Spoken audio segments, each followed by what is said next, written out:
Hello student, welcome back to the channel. बच्चों, आज के टॉपिक पे मैं डिस्कस करूंगा प्रैक्टिकल प्रॉब्लम नंबर 29 का ट्रांजिशन नंबर 1। मैं करा रहा हूं रेक्टिफिकेशन ऑफ एरर्स। तो बच्चों, ये बहुत इंपॉर्टेंट है क्योंकि देखो, आप प्रैक्टिकल क्वेश्चंस कर लेते हैं अटेम्प्ट, आप समझते हैं आप प्रैक्टिकल क्वेश्चंस, ठीक है, आप उसका आप जनरल एंट्री समझ चुके हैं तो आप रेक्टिफाइड जनरल एंट्री लिख लेते हैं। लेकिन कई बार क्या होता है बच्चों, थ्योरेटिकल बहुत इंपॉर्टेंट हो जाता है क्योंकि थ्योरेटिकल भी आपको क्वेश्चन एग्जाम में पूछे जाते हैं, तो आपके पॉइंटर्स आपको याद होने चाहिए कि किस तरह से आप उसका सॉल्यूशन पॉइंट्स में, क्योंकि आपको बहुत बड़ा लिखने की जरूरत नहीं है कि आप पूरी आप कोई समराइज कर रहे हो पैराग्राफ टाइप, आपको वो लिखने की जरूरत नहीं है। आप हमेशा पॉइंट्स में लिख के आएंगे बच्चों, तभी आप स्कोर कर पाएंगे थ्योरेटिकल में। ये प्रैक्टिकल प्रॉब्लम नंबर 29 का मैं डिस्कस कर रहा हूं ट्रांजिशन नंबर 1, जो कि बेस्ड ऑन थ्योरेटिकल साइड है। तो बच्चों, स्टार्ट करने से पहले मैं बता दूं, मैं करा रहा हूं class 11th accounts chapter number 17 rectification of errors. TS Grewal की बुक में फॉलो कर रहा हूं, जिसका एडिशन 2023-24 का है। बच्चों, आइए समझते हैं प्रैक्टिकल प्रॉब्लम नंबर 29 का ये थ्योरेटिकल वाला पार्ट 1 में थ्योरेटिकल क्वेश्चन दिया हुआ है, आपको समझना होगा, बहुत इंपॉर्टेंट है बच्चों। क्योंकि देखो, बेसिक अंडरस्टैंडिंग यहीं से निकल के आती है। आप जो भी मैं आपको आज तक अभी तक करा रहा था इस चैप्टर में, सारे पॉइंट्स वही है कि क्या क्या गलतियां हो सकती हैं। आइए पढ़ते हैं, देखते हैं कि क्या बोला है इसमें। What are the different causes that make a trial balance incorrect. वो कौन कौन से कारण है जिसकी वजह से हमारा ट्रायल बैलेंस गलत हो जाता है, कारण बताइए। बच्चों, ये समझना बहुत इंपॉर्टेंट है। यहां आपने रेक्टिफाइड जनरल एंट्री नहीं लिखनी, आपको बताना है कि कारण क्या हो सकते हैं, क्या क्या पोटेंशियल कारण है जिसकी वजह से ट्रायल बैलेंस गलत हो सकता है। आइए, यहां पर मैं पॉइंट्स लेके आ गया हूं, आंसर्स आपके सामने हैं। बड़ी आराम से मैं आपको एक्सप्लेन करता हूं एक एक, आप देखेंगे कि किस तरह से आप एग्जाम में भी रटने की जरूरत नहीं है, आपको समझने की जरूरत है बस।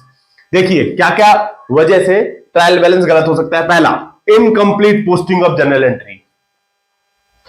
अकाउंटेंट भाई साहब ने एक जनरल एंट्री थी, purchase account debit to Ram, तो उन्होंने परचेज को डेबिट कर दिया, राम को क्रेडिट करना भूल गए। इनकम्प्लीट, आधा अधूरा है ना। तो उसकी वजह से क्या होगा इफेक्ट, ट्रायल बैलेंस जब आप बनाओगे तो एक साइड जाएगा पोस्टिंग, दूसरी साइड जाएगा नहीं, ट्रायल बैलेंस गलत हो जाएगा।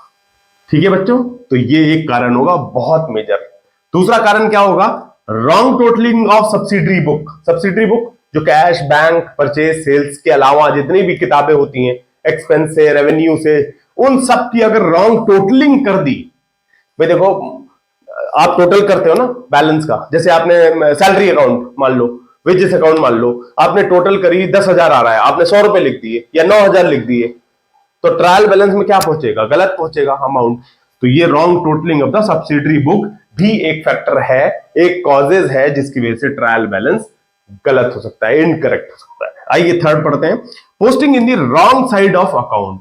रॉन्ग साइड ऑफ अकाउंट क्या होता है भाई? देखो, जब आप पोस्टिंग करते हो, लेजर से पोस्टिंग करते हो, परचेज अकाउंट डेबिट होता है, आपने परचेज अकाउंट का क्रेडिट में गलती से कर दिया, हो गया गड़बड़, टोटलिंग मिस्टेक आएगी, ट्रायल बैलेंस आपका गलत है, टोटलिंग मिस्टेक आएगी, आप देख लेंगे। ठीक है, posting in the wrong side of the account. Wrong side मतलब डेबिट की जगह, क्रेडिट की जगह डेबिट इस साइड। अब क्या बोल रहा है चौथा, रॉन्ग बैलेंस ऑफ अकाउंट। भाई किसी का बैलेंस 1,000 रुपए है, आप लेके गए 20,000 रुपए, रॉन्ग बैलेंस तो गलत ही है ना, रॉन्ग अमाउंट, रॉन्ग बैलेंस।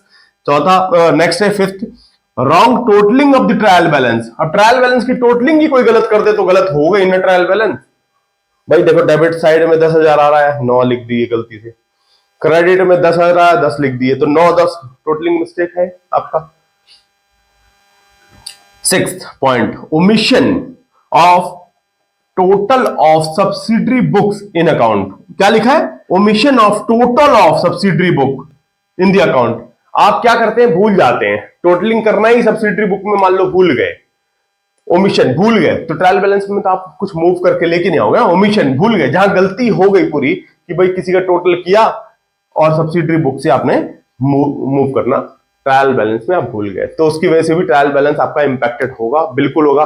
कोई अकाउंट का बैलेंस आप कैरी फॉरवर्ड ट्रायल बैलेंस में नहीं शो करोगे तो वो बिल्कुल आपका इनकरेक्ट होने वाला है। Last, error in carry forward. मैं आपको बार बार समझाता हूं कि बच्चों क्या होता है, कैरी फॉरवर्ड क्या होता है, पहले ही समझो। जब हम पोस्टिंग करते हैं बहुत सारे, मान लो परचेज की आपकी साल में लाखों ट्रांजेक्शन होती हैं या हजारों होती हैं, तो आप अकाउंटेंट एक पेज से अगले पेज पे, अगले से दूसरे, तो पेजेस में जब आप कैरी फॉरवर्ड करते हो तो किसी का अमाउंट का बैलेंस अगर आप कम लेके जाते हो या ज्यादा लेकर के जाते हो तो ट्रायल बैलेंस ऑब्वियस सी बात है यहां गलत हो जाएगा, इनकरेक्ट हो जाएगा। तो बच्चों मैं उम्मीद ये करता हूं कि ये पॉइंटर्स आपको समझने इस तरह से बड़ी आसानी से समझ में आया होगा। तो प्लीज ज्यादा से ज्यादा इसे लाइक करें, और हां, मेरे चैनल पे अगर आप नए हैं तो उसे सब्सक्राइब भी करें। Thank you, thanks for watching.